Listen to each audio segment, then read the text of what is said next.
Welcome to another episode of Keeping It Realty with Marc and Brian.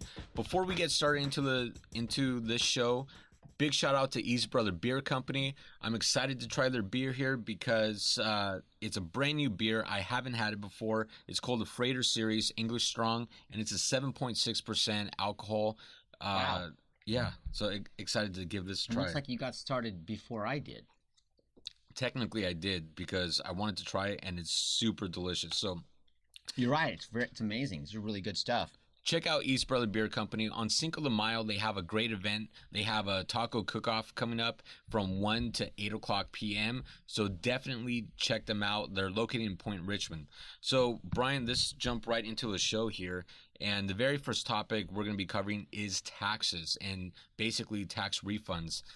Right now, tax refunds are about $6 billion short going back to Americans. 20% of Americans, though, do feel like they pay less in taxes. However, the tax plan still has a 49% disapproval. And I think there's also a lot of misunderstandings with this tax plan because one of the big key elements of the tax plan is if you're an entrepreneur, if you're self-employed, if you're making under, I believe the limit's $120,000, you get to take an additional 20% deduction off of your tax liability. Correct, yeah. It's still kind of vague as to how that's happening. But the majority of people who are kind of complaining are primarily going to be W-2 employees who already have taxes withheld from their regular paychecks. And so typically those individuals in prior years expected larger refunds. And in many cases now, they're not receiving the refund that they once had. And some of them, just from clients who've called me and we've looked at their checks and tax returns, it's because they were still getting more of their actual net paycheck every month. And so therefore, there wasn't a big refund coming at the end. And in other cases, there are people who are just actually paying more in taxes. But it's a bit of a disparity as to how all this is settling out, especially with this new tax plan. Now, one of the things about the tax plan is that it's capped state income and property tax deductions at $10,000. So this is going to be interesting to see how it plays out in the housing market this year because this is the very first tax return that people are filing and discovering how the new tax reform is really affecting their own personal finances. Now in California, where you have state income tax of, what is it now, 10%, 10.1, 10.2%, something like that? It approaches about 12%. 12% now. Yeah, so we have a very expensive state income tax here in California. And then on top of it, you've got property taxes. Now, you do have Prop 13 that limits property taxes and how much you actually pay every year. However, when you're buying a property for $700,000, your taxes are going to be anywhere from $10,000 to $15,000 per year. So with that in mind, you have property taxes that are well above $10,000. You have state income tax, depending on how much money you make, probably well over $10,000. Yet before, you could deduct the property tax and deduct the actual state income tax off your federal taxes in order to get that deduction. However, now you're capped at $10,000 total combined for those two, which means anything over that, you're paying taxes on it. And I think people are getting sticker shock now because of it. Right. In the past, when you take the taxes off, you were allowed to take your entire property taxes off from your primary residence, from your gross taxable income. You could be taxed on a lower amount, even though you might be taxed at the same tax rate. The savings would be a lot larger. And now, because of the cap, people with larger or more expensive properties that are paying larger amounts of property tax, well over 10 grand, as Mark said, they're not seeing that. They're not seeing the huge savings that they had in the past. And so this is a big part of the sticker shock that everybody is complaining about. Now, when you own an investment property, you treat it as a business. And one of the biggest, I don't know if misconception is the right word, but many people think, okay, I'm going to pay more in property taxes. That's going to affect my investment property. Well, that's not necessarily true because investment property is ran like a business. You have income minus expenses, your net profit at the end of the day. And in fact, it's run so much like a business that many cities require business licenses when you have an apartment building, and they're even beginning to do so now with single family residences. right? In fact, there's various cities that are beginning to follow suit from prior cities that have already imposed the business license tax, just an additional revenue for them.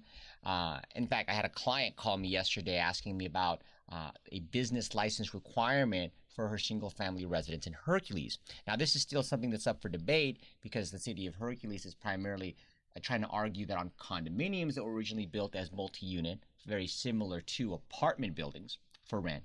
Again, keep the distinction clear. That's a very vague description, which I argue with the city of Hercules on that one. And so it's a big debate right now. Multifamily is usually for rent, right? Yeah, like 12-unit apartment building, and then that's very different from individually owned condominiums that are part of a 12-unit development or a 100-unit development. And I argued with the city of Hercules that, well, I can understand if the HOA complex as a whole needs a business license because they're operating a giant homeowners association, but for each individual owner to get a business license, that just doesn't make sense. Just to kind of wrap that up, apartments or rental property, you can still write off the entire property tax. It's just on your primary residence that used to be a big savings that there's now a cap, and this is causing people to pay larger amounts of taxes. So my answer to that is buy more real estate, create more depreciation, and offset that. But anyways, that's a topic for another time. So our second topic, we're going to be covering the California Association of Realtors housing report for March 2019. So right now we've had price growth of about 0.19%. There's 56,000 active listings, which is up 18% from a year ago, which was 47,000.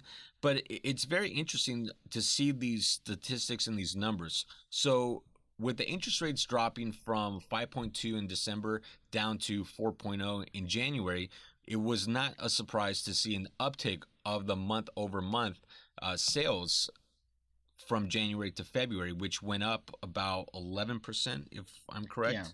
Yeah, it went up 11% from January to February, and then just a slight increase from February to March. Not that...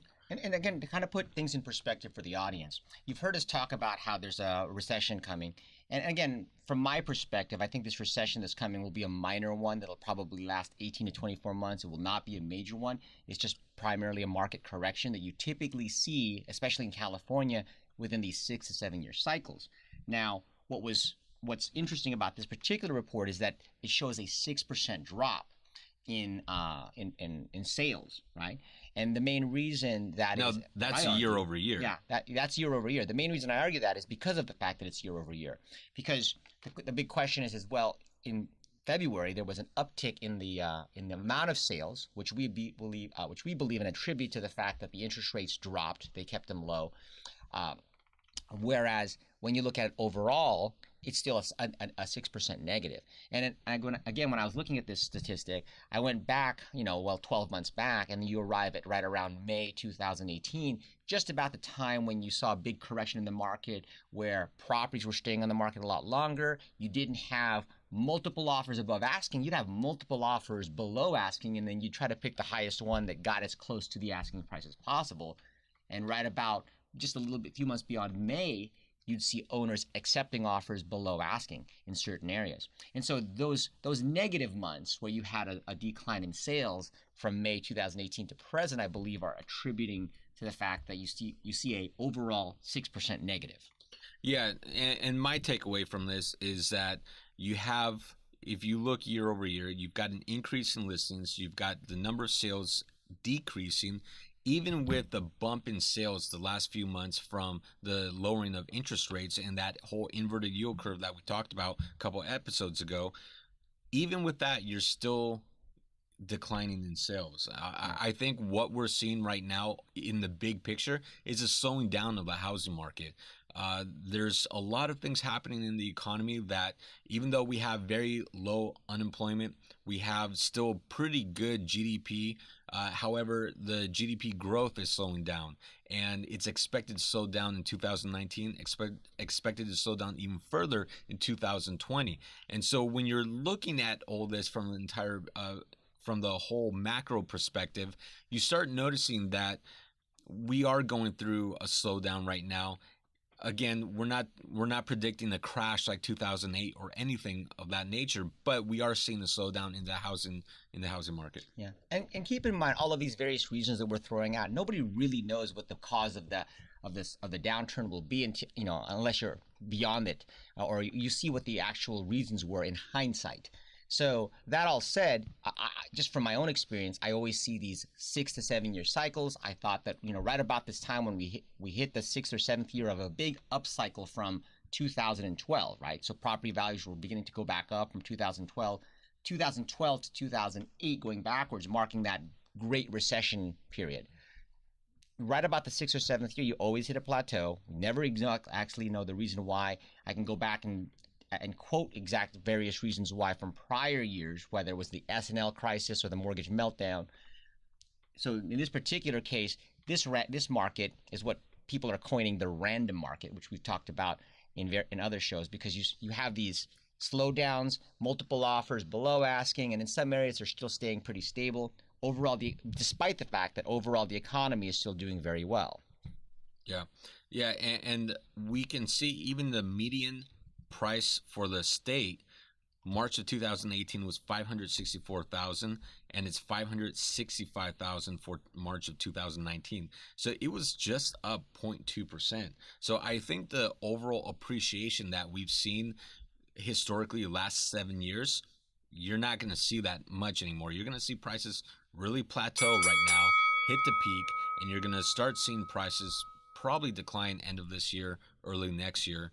Again, the decline we're talking about still single-digit percentage points. We're not talking about 40% like in some areas what happened in 2008. So even though it's not the best news, it's also still pretty positive. Our next topic, spotting real estate scams. So this is very interesting here that and I feel like historically there's always been scams in real estate. When you're dealing with large amounts of this is the whole reason why you've got the Department of Real Estate that regulates real estate activity. Correct. And when you have a lot of people that spend a lot of money on very expensive products, in this case a house, you're always going to have some sort of level of scams. And so this is very interesting in where a California woman posed as a real estate agent to scam home buyers. Yeah. And now, just to preface things, before we get started, when Mark and I were talking about this particular topic, we came down to two different types of scams. Ones that are clearly obvious that you should be aware of and look out for, and ones where there might have been a sincere attempt to do right, but then things got out of control. They eventually got regulated, and then what might have been legal before is now illegal, and sometimes people think that's a scam. So let's break that up, because the article that we're referring to is an Inman article where a California woman posed as a real estate agent. And so now this is one of those straight up scams where it's not a real estate agent pretending to be one, trying to extract cash from you. And basically, and there's a few scams. In this case, they were trying to collect deposit money from home buyers, and then they would essentially run away with that deposit money. And deposit money can be anywhere from $5,000, and I've seen up to $20,000. Right. Now, again, hitting the topic, how to identify real estate scams. The first thing that you want to always look out for. Check their license. Well, even before that, is if they ask you to pay them cash or a check directly payable to that agent's name, that's just straight up illegal, and most people don't realize that. In fact, this type of scam where this person is this person is in trouble for, it's something that's been perpetrated throughout many years. I remember like 15 years ago, there was a particular Spanish agent preying upon the Spanish community, in particular people who may not have been here completely legal, and he would say, hey, you want to buy this house? Great, let's write an offer, make the earnest money deposit payable to me, and then he'd come back to them like, oh, your offer wasn't accepted, and you lost your deposit. Now again, when these people are requesting cash paid to them directly, that's wrong. This is the reason why we have escrow companies and brokers' trust accounts, so that there's actually a registered party who is responsible for these monies being taken. So first thing to spot, if they're asking you to give them money up front, that's probably a scam. In fact, a similar issue happened about 4 weeks ago, I had a property that was about to close escrow. It was a single family home, and it was part of a 1031 exchange that we were rolling into larger multi-units. As I was walking out the door on a 4 o'clock afternoon, my transaction coordinator asked me, hey, are we renting out that property that was about to close? To which obviously a couple of things immediately made sense, which is why the appraiser came to the property and found there was no lockbox. And as it turns out, a woman had broken the lockbox, come in, started advertising in the Spanish community for this really, really cheap house to rent out. So she was getting a lot of attention, and she was asking people to make the checks payable to her. So again, if it's too good to be true and the deal looks too good, it's probably a scam. Yeah, and then if you go to the Department of Real Estate's website, you can look up the company that they work for. You can look up the licensing number and see if they have any violations. But the main thing is to check to make sure they're properly licensed. And you want to do all this research and piece it all together to make sure you're working with someone who's reputable, especially if you've never heard of this person before. Right. Now, that's a good segue into the other type of potential scam. And then earlier I said it may not have started out as a scam, but later it becomes an illegal act. So, what was happening is in the the Great Recession in 2008, many people were defaulting on their mortgages, and short sales became very popular, in where the seller or the seller's agent had to negotiate on behalf of the property owner. Or more importantly, loan modifications became very prevalent. Correct. And these loan modifications or short sales, you would have to negotiate with the bank for them to accept a lower payout amount. Now, here's the problem. There were a lot of companies that started and they knew they could not do anything, and they were essentially taking upfront fees from people to negotiate these various contracts and loans. And guess what would happen? All of a sudden, nothing would happen, and they would take the money because they were upfront fees that were paid for these services. And just to kind of add into that, it wasn't that they always knew they couldn't do anything. Most of the time, the request or the act was sincere. So in other words, pay us upfront fees. And again, this is why you have these laws now for advance fees and how they're treated, specifically so they can pay for their hourly cost to call these banks and either negotiate a modification on a loan. But as Mark said, there were some people who they were just beyond help. There were some people who did actually get modifications, and then they paid their money to these companies as a fee or an advance fee, and they got a modification. But in most cases, people were beyond help, and that was usually because of the fact they were tied to these very poor mortgages, or what they called subprime. Subprime. Yeah, it's just right off the tip of my tongue. Subprime mortgages, where they lied about their income in the beginning to acquire the home, and so now that they're actually being scrutinized very heavily, they couldn't actually modify it. So in those cases, people did just lose their deposits or their upfront advance fees to the consultant they were paying. And as a result of this and the various amounts of complaints, that type of act is now illegal unless there's actual very, very specific precautions as to how those advance fees are treated and or possibly refunded in the event that the individual is completely hopeless and cannot be helped by the person attempting to consult, whether it be for a loan modification or a short sale.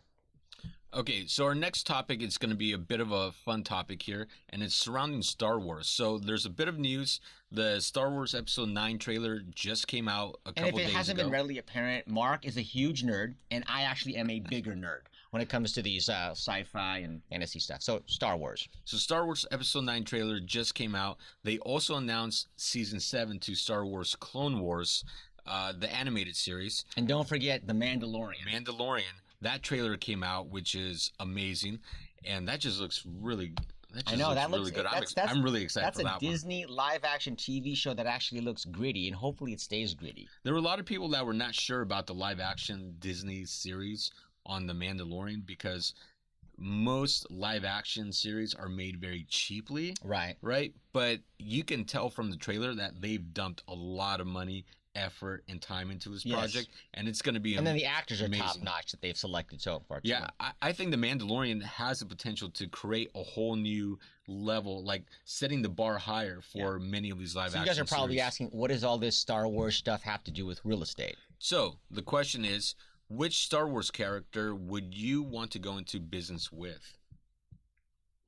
Me, I would like to go into business with the emperor. I mean, hey, the emperor, he's taken over property and real estate, and he's just expanding, and See, he's working behind the scenes and I would have to just disagree. getting stuff done. I would have to disagree with you on that one because the very first time you make a mistake, no matter how severe, Darth Vader is going to get in and choke you out. Well, see, that's the point. I don't make those mistakes. You know who I think would be you, the Sith Lord, right? The Sith Lord, right? Okay. The banking system, the what are they? The Mune banking system, the banking clan. Oh, that would they control all the money. Yeah, that would definitely be a great client to have. Yeah, they're neutral between rebels and the Empire. They lend to both sides. They're probably pro-development. Their business. They would probably pass SB 50 without a problem. They're anti-rent control. Yeah, exactly. Okay, which Star Wars character would be the worst client to deal with? And I think it would be Darth Vader just because of his temper. I think Kylo Ren would probably be the worst because he's a brat and he's trying to act like his grandfather. So was Anakin. Remember the entire episode 2 and 3 of the movies? Yeah. The only thing he does is complain. He does, and that was just because that's just because it was an unrequited love that he was withheld from. He couldn't make public this love he had for Padme. So I had kind of sympathized with Anakin on that.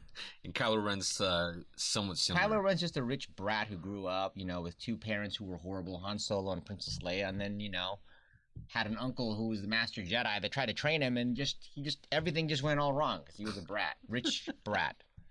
Okay, which Star Wars character would be the best client to work with? I guess this kind of goes or ties in with the best one to go into business with.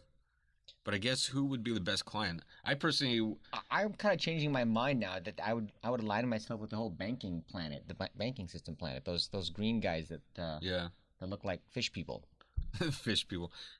But if you had to sell real estate, probably the best people to sell real estate to would be the senators because they all love to spend money. They do. The worst client would probably be, and I hate to say it, is the Rebel Alliance because they're probably always skipping out on rent every time the Empire shows up with their Star Destroyers. Well, they don't pay rent. They don't sign contracts. They're always squatting. Squatting, yeah. They go to every planet and just squat. I grew up loving the Rebels and realized that, you know what? These guys are a bunch of squatters that don't pay rent. And they get evicted every time. Yeah. So yeah, I mean, I'm just really excited for Star Wars. The different shows coming up. I am disappointed though that they're going to take a hiatus from creating Star Wars movies after Episode 9. The CEO did announce that they're going to take a break. However, I think they did that though because the fans, had such a poor turnout for movies like Solo that it was kind of like. But Solo was a great movie. I just saw it again this past weekend. I enjoyed Solo, and a lot of people just I think they unnecessarily trashed it. But regardless, it didn't make a lot of money, and then I think that's the main reason why they said they're going to take a hiatus from these things to kind of tell the fans like, hey, if you don't like the movies that we're producing, then we're just not going to produce them. But anyhow, I think that can change depending on how the outcome is of these new series and how the fans perceive these new series and different movies that are coming out. Yeah, and we might see a change in them wanting to focus on animated series and live action because if The Mandalorian does really well with Disney's new streaming service, and then you have The Rebels, that was a great animated series. Clone Wars Season 7 coming out, but then they're going to do another animated series that takes place after The Rebels. That follows Ahsoka Tano. My big argument throughout this whole thing is there's so much rich literature from the expanded universe of Star Wars that Disney now made apocryphal that they could just go right back into the expanded universe and start reintroducing that into the whole new mainstream mantra. Yeah, there was someone, I forgot who, associated with Disney that came out and said, because you have who's the director for Episode 8? Ryan something, right? Johnson? Ryan Johnson? Is it Johnson? I think it's Ryan Johnson, right? Yeah, Ryan Johnson, who directed. He's been guaranteed apparently 3 Star Wars movies, but he's not sure what he wants to do. He's kind of hinted at the Old Republic.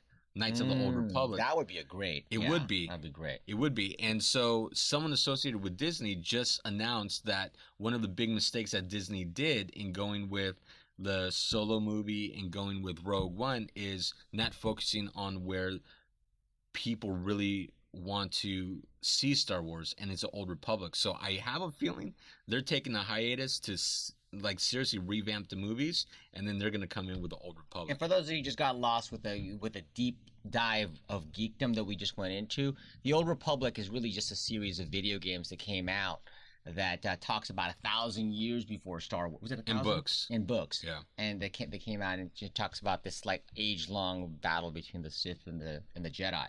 Okay. And then there's the Gray Jedi. But anyways. So let's get into the property analysis now. And what building do we have, Brian? So today we're going to look at a 10-unit building in the city of Pittsburgh.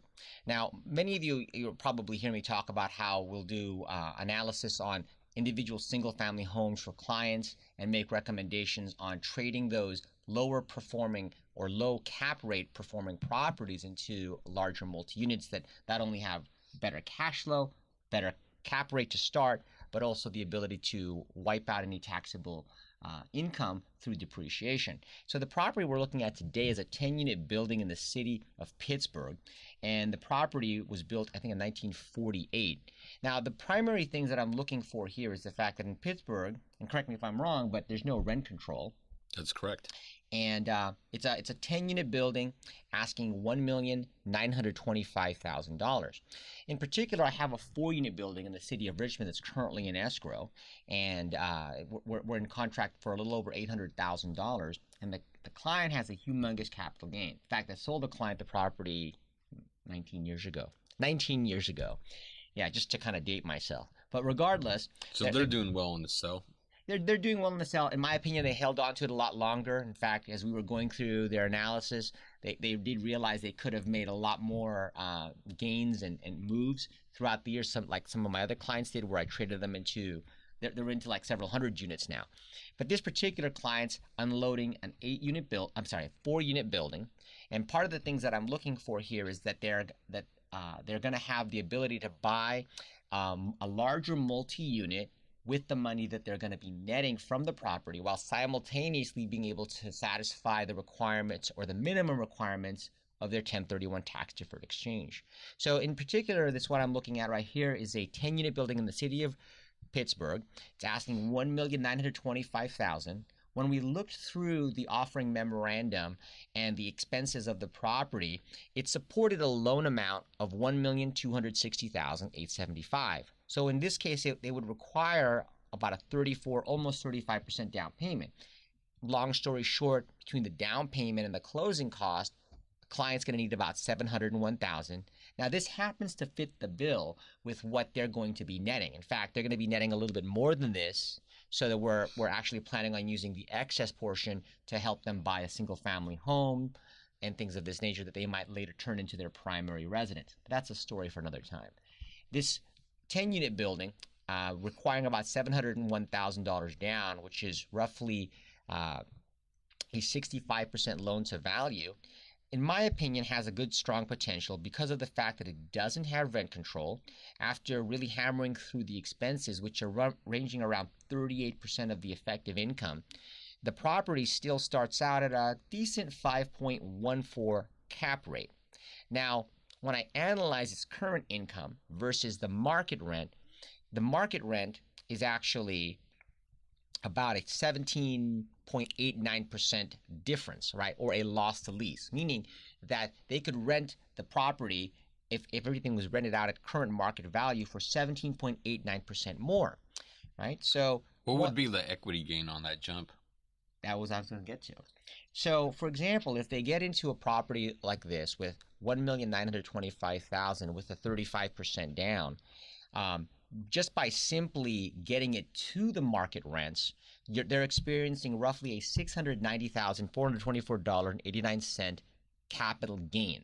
So in addition to the money they came in with the gain from their fourplex sale, they're going to potentially ride this property up to a $690,000 capital gain, which of course then puts them in a potential, if they sell this 10-unit, to turn it into a 20 or a 25-unit building, greater income, greater depreciation.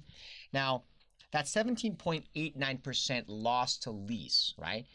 One of the things you always want to look out for is the fact that you can't just like 20 years ago you could. You can't just jump the current rents right up to the market rents, because that would be a really high jump. And so one of the things I always like to analyze when I'm looking at these things is, if I see the big jump between the current rent and the market rent, is I go back and I start it out at the current rent again, and I apply a 10% rental increase. So in other words, the current rent is about $13,715. And if I were to apply a moderate rental increase of 10%, which is not above the gouging the gouging clause that's currently going around with the rent increases because of the various disasters that have occurred in California, just that 10% rental increase, raising the rents from $13,715 to $15,086, whereas you can go as high as $16,700.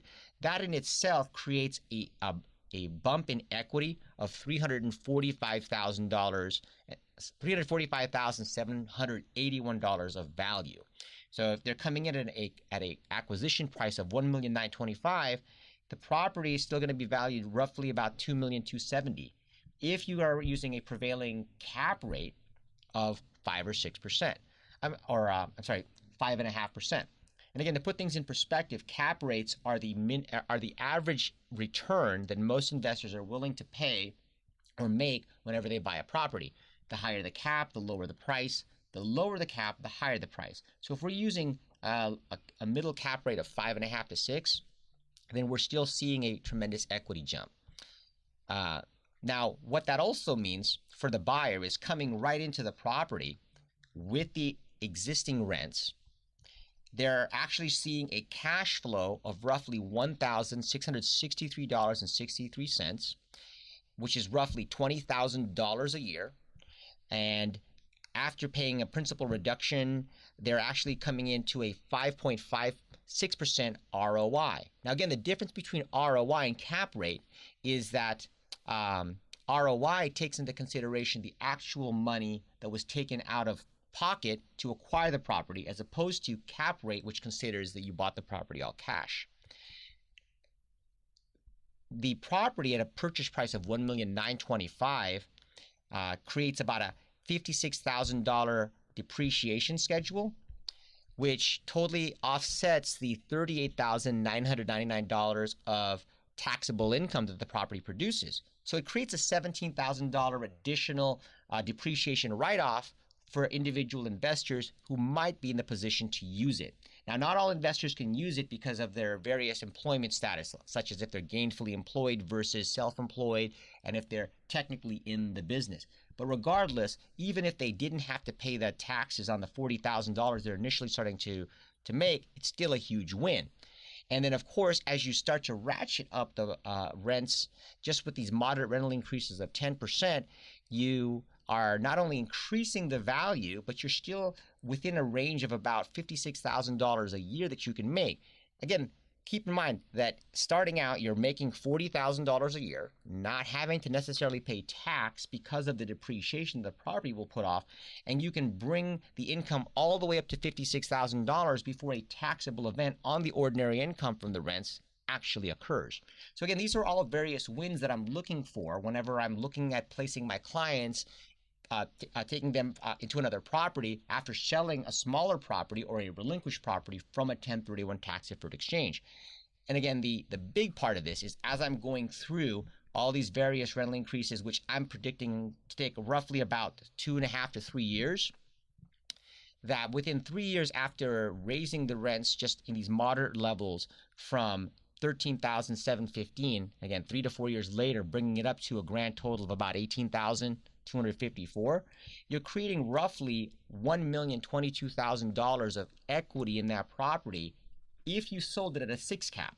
So if the market starts riding again very well and people are buying at a lower return, say a 5 cap, then that $1,022,000 capital gain could be a whole lot more. So anyways, I'm going to stop here and analyze this property a little bit more for my client, and stay tuned next time.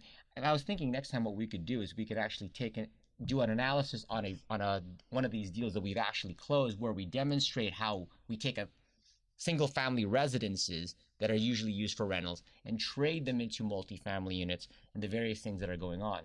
Yeah, we've been toying around with a few ideas on how to do this property analysis a little bit more, or add a little bit more style to it. And I think what would be really fun to do is an analysis on site at a property, and possibly even a walkthrough where we kind of point out some management, from a management perspective, what needs to be done in order to correct and actually fix a property in order to get a higher sales price and higher rents. So with that said, thank you for watching Keeping It Realty. And big shout out to East Brother Beer Company again for being the show's sponsor. Definitely go check them out May 5th from 1 to 8 p.m. in Point Richmond. I will be there. It's a taco cook-off. You can't go wrong with tacos and beer. You simply No, you can't go wrong with tacos and beer, and that's coming from somebody that tries to stay away from too many tacos and beer. So again, thank you for watching. Catch us on iTunes, iHeartRadio, Spotify, Facebook, YouTube, or literally anywhere where you watch videos and listen to podcasts.